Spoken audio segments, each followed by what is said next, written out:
خوشا آنان که با عزت ز گیتی بساط خویش برچیدند و رفتند، ز کالاهای این آشفته بازار محبت را پسندیدند و رفتند. ذاتی غفور رحیم است، به یک سجده راضی می شود. تمام عمر به گناه تیر کردی، تمام عمر به اخلاص وضو کردی و استاد شدی، عشقت می باره، دو رکعت نماز خواندی، دستای خدا بلند میکنی، میگی که بردر آمد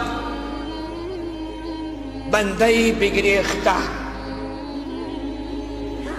آبروی خود به عصیان ریخته، مغفرت دارد امید از لطف تو، زان که خود فرموده ای لا تقنطوا، بحر الطاف تو بی پایان بود، نه امید از رحمتت شیطان بود، نفس و شیطان زد کریما راهی ما، رحمتت باشد شفاعت خواهی ما، چشمی دارم از گناه پاکم کنی، پیش از آن کان در لحد خاکم کنی. خداوند میگه بخشیدمت اگر به وزن زمین به پشت خود گناه گرفته و حرکت بکنی، به وزن زمین به طرف تو رحمت خود سوق میدم. دوستای نهایت عزیز، الله راضی میشه، اما تو چی وقت راضی میشه؟ گپ سری ما و خودت هست. تو چی وقت راضی میشه؟ ما و خودت مطلب آشنا هستیم. اگر خواسته ها من برآورده شد الحمدلله شکر، الحمدلله شکر.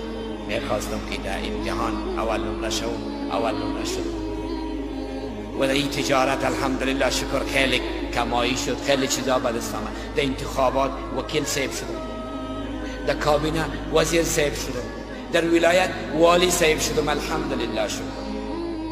اگر نشود هیچ.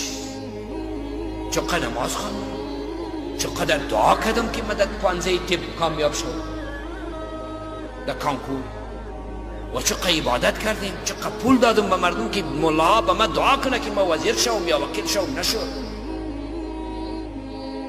تو بندگی چو دیگران به شرط مزد مکن، که دوست خود روشی بنده پروری داند.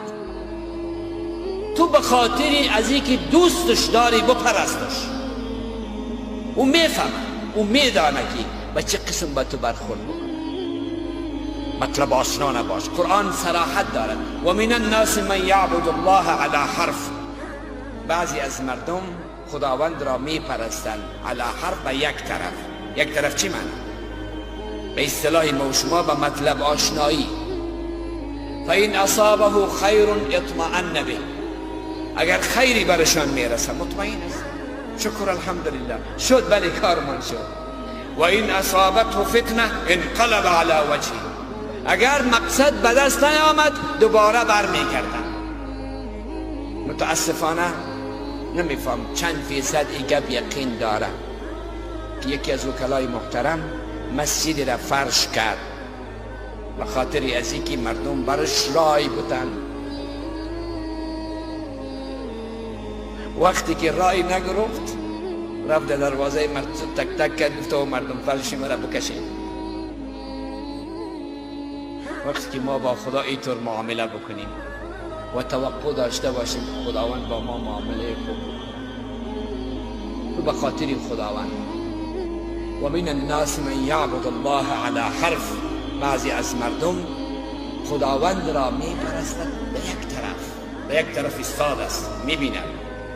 این اصابه خیر اطمأن به، اگر خیری برش میرسه و مقصد به دستش میآید مطمئن است.